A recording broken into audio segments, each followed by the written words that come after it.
Assalamu alaikum rahmatullahi wa barakatuh. Peace be upon you. Welcome to the Wednesday edition of the Maryam Mkwanda show. And I almost said Monday because it does feel like Monday after returning back to work. I hope you all had a lovely Eid. And well, mine was beautiful. Alhamdulillah, shukran. It was beautiful. My sisters and brother came from their home to join us for the Eid celebration. And I think I've said too much already, but that's fine. You know, we did have social distancing and face masks and all of that. Yeah, you know, we take precautionary measures, you know, just so that we limit. Anyways, coming up on the show today, I'm going to be chatting to Samantha Smirin about World Bipolar Day, or rather about bipolar disorder and what it is, and how can you distinguish it, etc., etc. March the 30th was Bipolar Month, World Bipolar Day, and well, we were so occupied with the COVID-19 pandemic and lockdown that we totally forgot about World Bipolar Day, but we're making up for it, so we're getting there. And I'll also be chatting to fitness trainer Anisa Kathrada about fitness and nutrition post Ramadan. What can we do to get our fitness and nutrition in?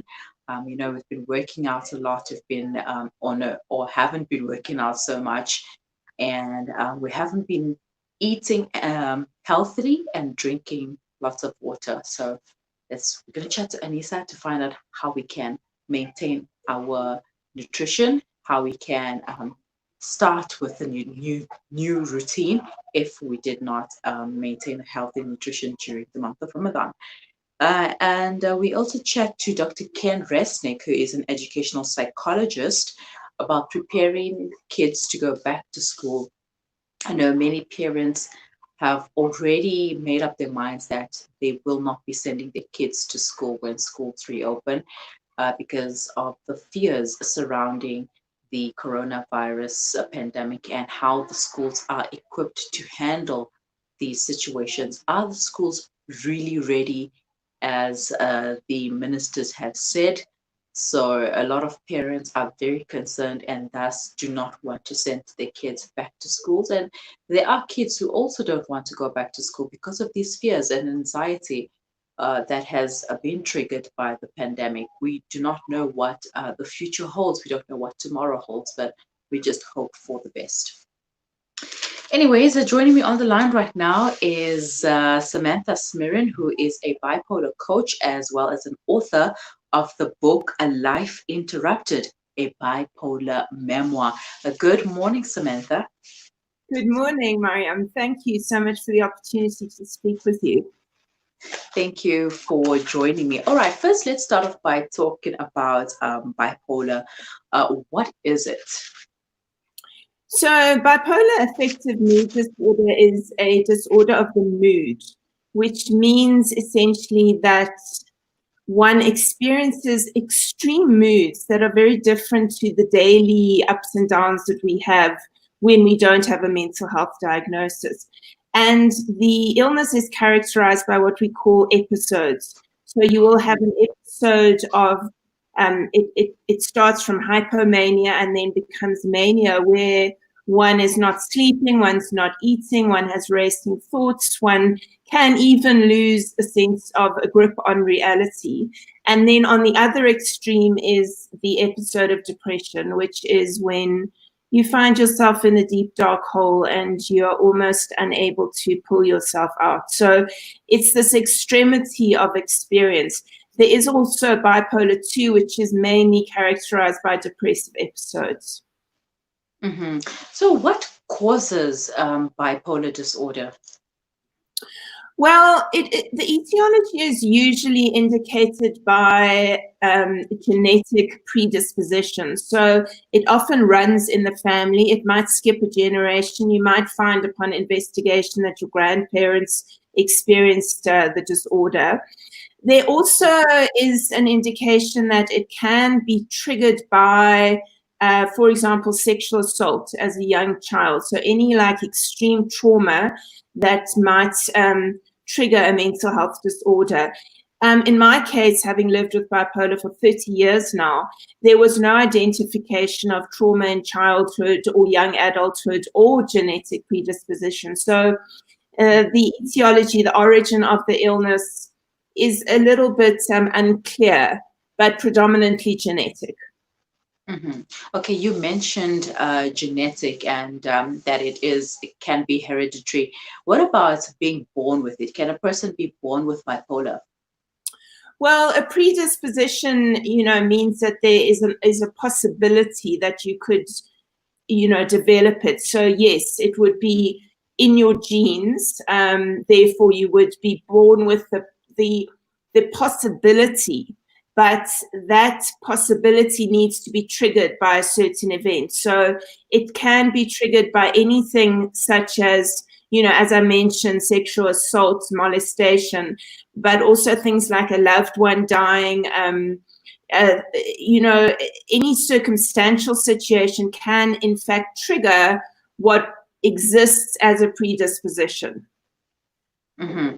What are some of the risk factors to look out for?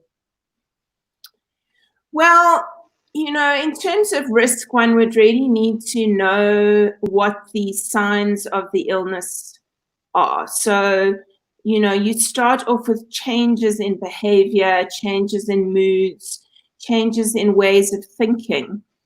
Mm-hmm. We, in my case, and in everyone's cases, it starts with a period called hypomania, which can Mm-hmm. lead on to mania. And in the hypomanic state, you find a reduction of speech and this rapid thinking, no need to really eat, seeing an interconnectedness in the world. Mm-hmm.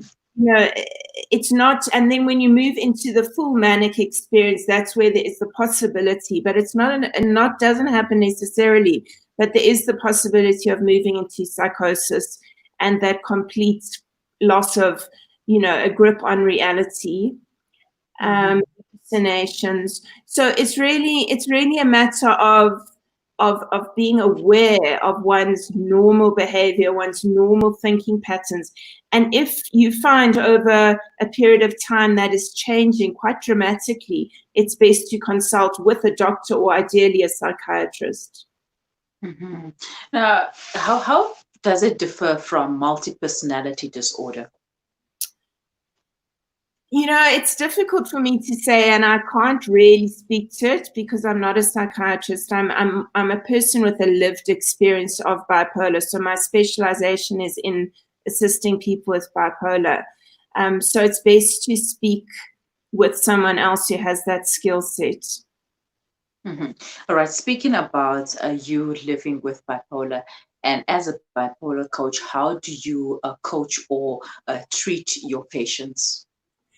So it's a wonderful situation, Maryam, because I have the direct experience. So I find that my clients are often frustrated with, for example, a psychologist who is coming from an academic perspective and often hasn't had the lived experience. So I position myself as a coach, as someone who can really relate to you if you have bipolar, because oftentimes one is living with shame when one has a mental health illness. So when my clients come to me, they can really say anything to me because it's most probable that I have experienced that. So I assist them with the tools that I have devised over my 30-year experience, sharing ways to manage depression, sharing ways to monitor mood, sharing ways to have an action plan in place should something go wrong, many, many tools that I've developed, but I've extracted them from my memoirs. So it's very much a personal relationship, a kindred relationship that I offer. And that makes so much more sense, if you go to someone who has lived through the experience, through the disorder, as opposed to someone who just has certificates and says, okay, I am an expert and I can help you, but you can't help me because you have no idea what it's like to go through that. Now, you've mentioned that you've been living with this for 30 years. got experience that much, that long. Does bipolar improve with age? Does it get better or not? Well, that very much depends on how you manage your illness. You have to recognize a problem in order to find a solution. So, for those individuals such as myself who live in denial because of shame and, wanting to be like everyone else, they move into that denial, and that denial will not help them in terms of managing their lives. So, their lives will not improve. I believe at any stage in life, if you make a change for the better, it's wonderful, better late than never, so to speak. So I think for those people who have repeated episodes throughout their life, eventually they become very exhausted by it, and it does have an impact. And in that case, it would become worse because you have less skill and less possibility as you become older of taking control. But at the same time, I really believe that if you manage it, and I believe it can be managed, that yes, it can be a better experience. And how is it managed? Does the patient have to go through a lot of coaching and therapy, like what you offer? Do they have to take medication? Is it a combination of the two, or how does it work? Well, medication is absolutely necessary. I come from an allopathic psychiatric framework, and I can say quite clearly that medication maintains my health, and in many cases was a lifesaver for me where acute medication was required when hospitalized. However, medication really is the baseline. And on the second line, you have your psychology, your mindset, and on the top of the pyramid for me, where I'm working, is the lifestyle adjustments. So if you take control and you care for yourself and you value yourself, you will find that you're not really going to abuse, for example, substances, which is often a common thing in all mental health illnesses, that idea of self-medication. You are going to find that you realize that you are not bipolar, but you are Samantha, Sam, living with an illness called bipolar. So you disidentify yourself as the illness. And it requires a huge amount of personal development. So as I said before, I offer people that kindred relationship, which is a developmental experience where they start to recognize that they are more than their illness. So a lot of self-growth, a lot of lifestyle adjustment, and the crucial element of the medication to maintain the chemistry, the biochemistry of the body. Now, we've been dealing with the COVID-19 pandemic globally. How has this impacted the way you treat your patients? Well, there's been an increase in, isolation. Obviously, we're all experiencing that sort of disassociation from society, from others. And for people living with particularly depression, it is exacerbated. So I've just been more available and reaching out more. So I also run a support group. So we do that now on Zoom, as all of us have moved to, using technology so we can maintain this kind of communication. So the support groups, and many of my fellow support group leaders are running those groups. And during COVID-19, we're finding that, I'm really encouraging people to reach out to people that are living with bipolar like themselves and to share their experience. Interestingly, most of my clients, in fact, are doing very well, which was a surprising thing for me. And that is because now that they have tools around how to manage depression, and in a way, because they're used to depression, they're quite skilled to manage it. So that's very rewarding for me to see. So I think also the other thing that I've really encouraged everyone to do, with or without a mental health illness, is to remain in the present, because life really happens right here. And if we fear the future, which we are obviously concerned about, and some people wish that we were still in the past, these things can be overwhelming. So I encourage my clients to just be very present, to stick to a routine, and to identify things that bring them joy. I think positivity is absolutely key. And I discourage too much engagement with social media in terms of that fear factor, as you mentioned earlier on. The people you'll be interviewing are going to be speaking to that later in your show. Mm-hmm. And what advice would you give to people who have family members and friends living with bipolar disorder? Well, I also work with supporters. I call them supporters. So I identify those people as the loved one or the family member. It's a very challenging situation to be in, because you often find that when the person is actively in an episode, they can become highly irritable and almost aggressive sometimes. So there's various ways. I encourage listening to the person. We live in a society where we always want to come up with solutions. And actually, what works, I find, is just to be listened to, and even if that person is very erratic and their moods are everywhere, just to really sit in the room and not try and fix and not try and engage too much, but to have active listening going on.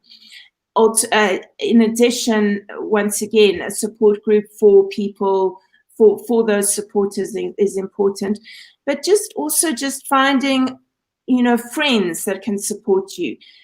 Also, I identify bipolar, as people do alcoholism, as a family illness.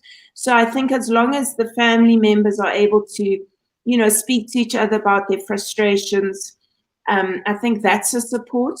You can also support the loved one living with bipolar by just doing the little things, like making them a meal, running a bath for them, playing some music for them, just doing the kind things, the compassionate things, because oftentimes these, people that are struggling are living outside of a routine and cannot actually do the basics. I know that when I was very sick, the one time I had to live with my parents, and my mom had to run my bath for me. I was so out of my mind. I couldn't put the plug in and turn the taps. So I think a very kindred and kind approach, not kindred, but a very kind and compassionate approach will be of great benefit.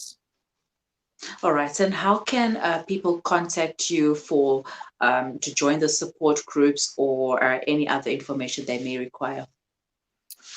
I just want to say that this is very much my passion, and my feeling is to be of service to people. So I do offer a half an hour free consultation. Your viewers can reach me on my website, which is by World Wide Web, bipolarcoaching.co.za, and they can email me directly at info@bipolarcoaching.co.za. All right. Thank you so much for your time, Samantha, and continue doing the good work and fighting the good fight. And have a lovely day. Bye-bye. Thank you. To you too. Thank you for the opportunity. That was Samantha Smirin talking to us about World Bipolar Day. She is a bipolar coach. And if you would like to know more information on how to get support or be part of the support group, you can send an email to info@bipolarcoaching.co.za or visit www.bipolarcoaching.co.za for more information there. There are so many people who are living with bipolar disorder, and we don't know it. We may not know how to distinguish what we're living with, and perhaps visiting that website might just give you a little bit more information about what you're going through or what your loved one is going through. Sometimes it may not be you, but it's the person that you're living with, your spouse, your child, your sibling, your parents. So, yeah, a little help does go a long way, and Samantha does offer free counseling for that. Once again, info@bipolarcoaching.co.za.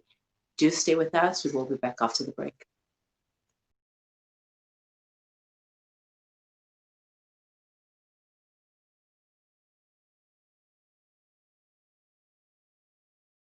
These days, I'm more health conscious than ever. So tonight it's stir fry for dinner, cooked in healthy Helios pure sunflower cooking oil. Helios is pure sunflower goodness, packed with omega-6. That's good for your heart, and is approved as part of the Heart and Stroke Foundation eating plan. Dinner's ready! Helios, pure sunflower cooking oil. A healthy family is a happy one.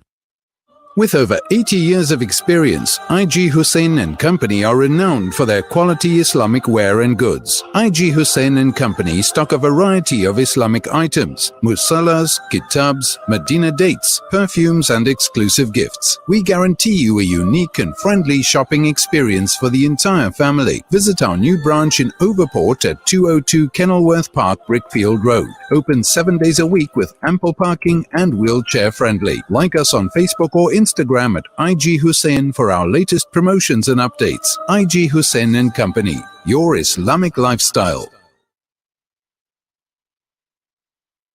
Osman's Taj Mahal Spice and Rice. For over 80 years, Osman's Taj Mahal have been perfecting the art of the perfect blend of spices, pure, aromatic, and well-seasoned. Spices to tantalize your taste buds. From creative cuisines to gastronomical gourmet goodies, from exotic odors to traditional dishes, Osman's Taj Mahal have remained synonymous with quality spices and condiments. Taj Mahal rice, beans, and lentils. Try our range of chili bite mixes, rose and ilachi syrup, our quick and easy biryani pack, and our traditional range of spice blends. Osman's Taj Mahal. There is no substitute for quality. You are listening to Maryam Mkwanda live on Salam Media.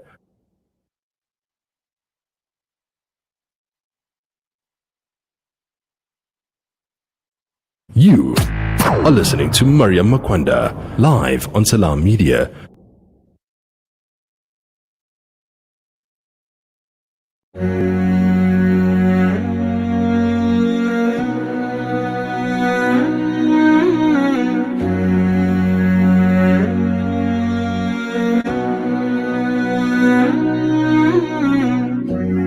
Life can be so hard sometimes, break you up inside. All you want to do is cry. Shut the door and hide.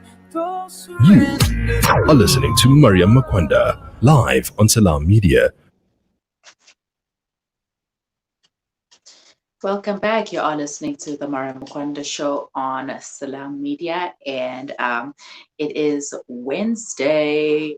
Just in case you had no idea what day it was, it is Wednesday, and yeah, I know this lockdown has still got us in a dwell. We're like, what day is it? It feels like Monday, but it feels like the windiest Wednesday that ever Wednesdayed, if that even makes sense. Anyways, I hope you had a fabulous weekend, a fabulous COVID, as they're calling it. I saw lots of beautiful pictures up on social media, people having a good time, many people saying that it was a lovely Eid that they had in quarantine, in lockdown. So see, it can be done. Anything is possible if you just put your mind to it. And I know that this Eid was like no other, especially because I had, I surprised myself also. I made lots of treats this time around compared to last year, because last year it was just so depressing. But anyway, that's a story for another day.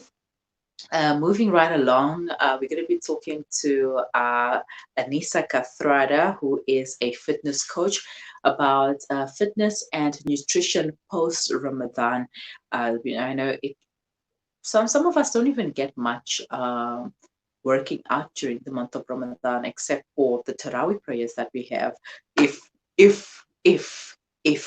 we pray Taraweeh, I know it was difficult without having to go to the masjids and pray in Jama'ah. So, we probably only managed to get a little prayer and a little exercise in. Back then, when we started, last year, let's take last year as an example, when we would go for Taraweeh prayers, we would come back after the first few days and our legs would be like, our legs were so painful. We were training our legs, they were strong. We were standing for so long and going up and down.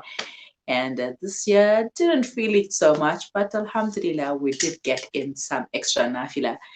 Anyways, let's chat to Anisa Kathrada, and she'll give us some tips on how to maintain our fitness post month of Ramadan. Assalamu alaikum, Anisa. Shukran for joining me.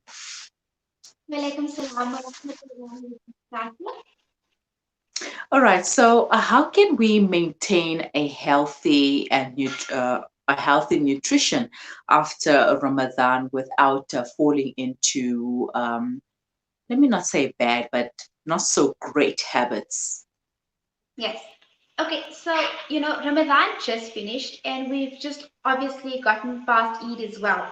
And we need to remember that our body went through a lot of change in Ramadan. Our appetite does shrink. We also the type of food that we eat is different.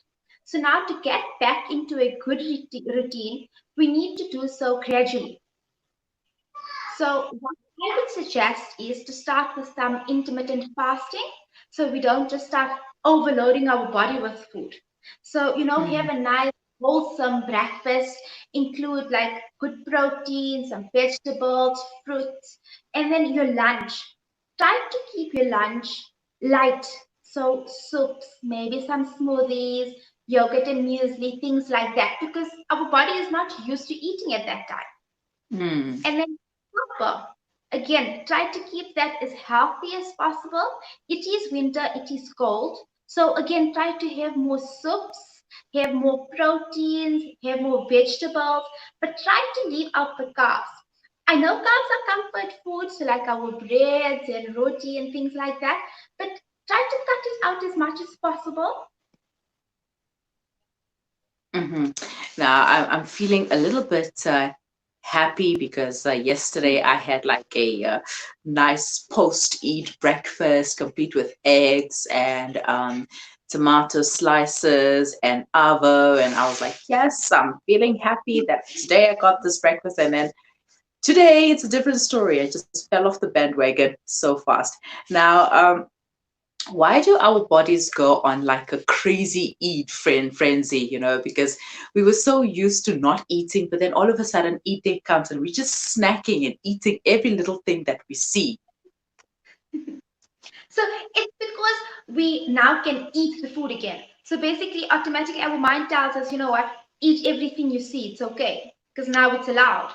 So, and that's where the problem comes. We tend to overeat even though we're not hungry. We're eating just because we can. Now that's a problem. We're eating because we can and not because we are hungry. We see something in front of us and we're like, no, I just want to taste it and see if it's okay. And I guess, yeah, that's one of the biggest problems. And it's even worse for those who are in the kitchen. They know, we want to taste everything and make sure that it's perfect. But yeah. So where do we start after Ramadan? Okay, so again, with regards to the eating, try to meal prep, please. I find that makes a very big difference for me. So I'll have an idea of what I'm going to cook for the next 3 days, and I'll have the proteins prepped for the next 3 days.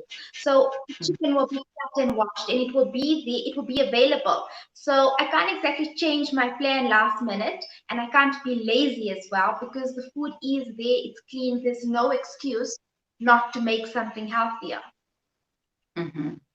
What about people who don't pre-prep but just prep on the day? For example, you get people who are like, I don't know what to cook, and because they don't prep their meals and they only know what they will cook on that day. So that's where the problem comes in with eating unhealthy. That's when we turn to quicker meals, which is obviously a lot more unhealthy. So that's when we'll go to the rice, we'll go to roti, we'll go buy bread and make sandwiches or wraps or things like that. That's when it becomes a problem because we can't control ourselves, we can't control what we're making. We're looking for the easiest and quickest thing to make on that day. What about exercises? I know we had a few exercises with the extra nafila and the Tarawih prayers that we were doing. But obviously, for many of us, it did not go beyond that. So, what about exercises? What sort of exercises can we do to get our bodies back into that routine of doing exercises before Ramadan? Okay. So especially now that it's Ramadan, and like you said, we weren't doing a lot of training, and because of lockdown as well, we're not as active as we used to be. You know, with children at home, the parents at home, everybody's just sitting, lazing around, and that's the biggest problem we have at the moment. So it is so important to keep our bodies active. It's important to keep your children active at this point. Now that we're going into level 3 as well, we are allowed to be outdoors to exercise throughout the day, which is an advantage. So, what I would suggest is to start with brisk walking. Every single day, a 40-minute brisk walk with your whole family, that's okay to start with. And also a good 30-minute stretch as well, so that you can start loosening up your muscles, getting into it again. Mm-hmm. And what would be the best time to exercise, especially, you mentioned going for brisk walks with the family. Yes. So in the morning it would be good, and in the evening as well, just before Maghrib that time. In the afternoon, the problem is even though it's winter, our sun is a lot stronger. So try to stay out of that. Stick to the mornings. That's when you have good energy levels, and the evenings as well. Mm-hmm. Mm-hmm. And how can we get in enough water and stay hydrated? I know when we're fasting, we don't drink a lot of water. We do have a lot of soups, but Yes. still, it does not equate to having a lot of water to stay hydrated. So, what tips can you give us to stay hydrated and drink more water? Okay, so that's also another problem that because of Ramadan, obviously we weren't drinking water throughout the day, so we're not used to it. So what you need to do at this point is carry a bottle around with you and try to sip as often as possible. Try to force yourself to drink water whenever you see the bottle, just go quickly take a sip and put it back down. Don't over drink water as well at this point. So don't just be like, okay, now I need to hydrate, whole bottle down one time. Don't do that. Everything needs to be done in moderation. So keep the bottle with you and drink it throughout the day. And also, because it's winter, we a lot lazier to have water. I know I am. If you go more to coffees, you'll have tea, you'll have hot chocolate, you want your warmer drink. Mm-hmm. But it's important as well to make sure that we're getting in our normal water intake, which should be between 2 to 3 liters a day. Wow. All right. So if we can't get in 2 to 3 liters a day of normal water, what else can we drink? Then I would tell you go to your soups and things like that. Your soups have your fruit, have your vegetables, because they also contain water in it as well. But try to stay away from the tea and coffee because that caffeine Mhm, is really not good for us. So I know for almost everybody, it's a must. You need your cup of tea or your coffee, and it's okay. But limit yourself to 1, maybe 2 cups a day. But that's it. mhm, Like cut yourself off after 2 cups a day. mhm. And also,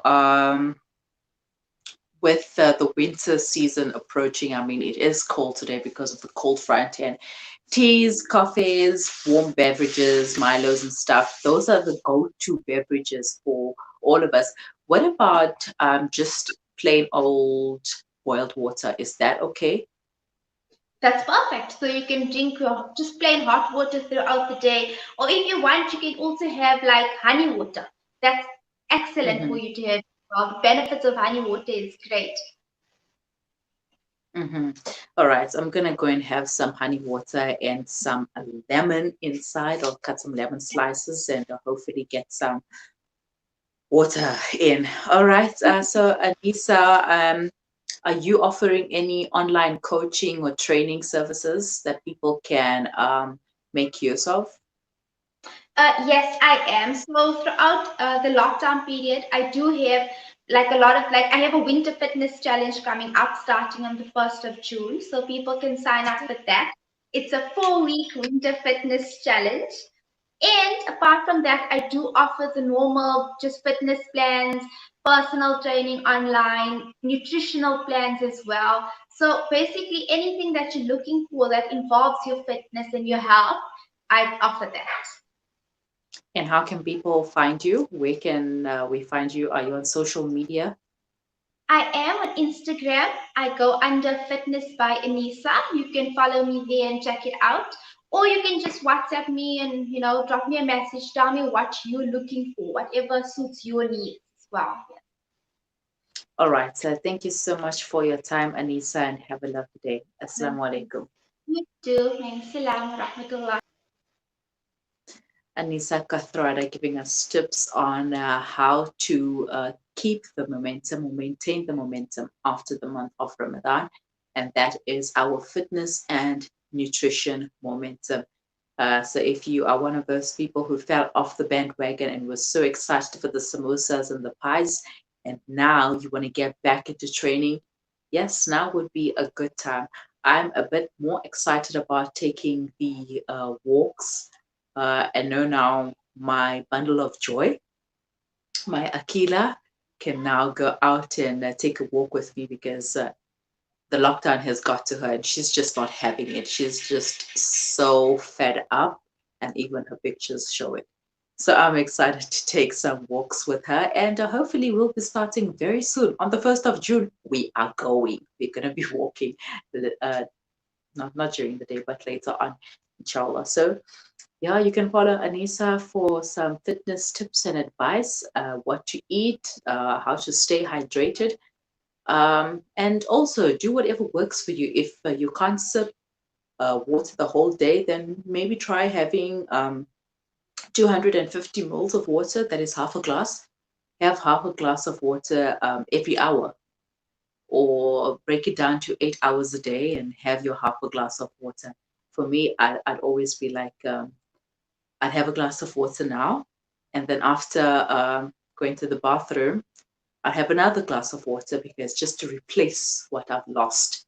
So if that works for you, then try it out, but just make sure that you get in your water. And it is cold, yes. So try and drink some warm water, and don't sweeten it with sugar. Rather sweeten it with fruit, some lemon slices, some orange slices, whatever fruit you do have, and yeah, you'd have some nice flavored water. All right, do stay with us. We will be back after the break.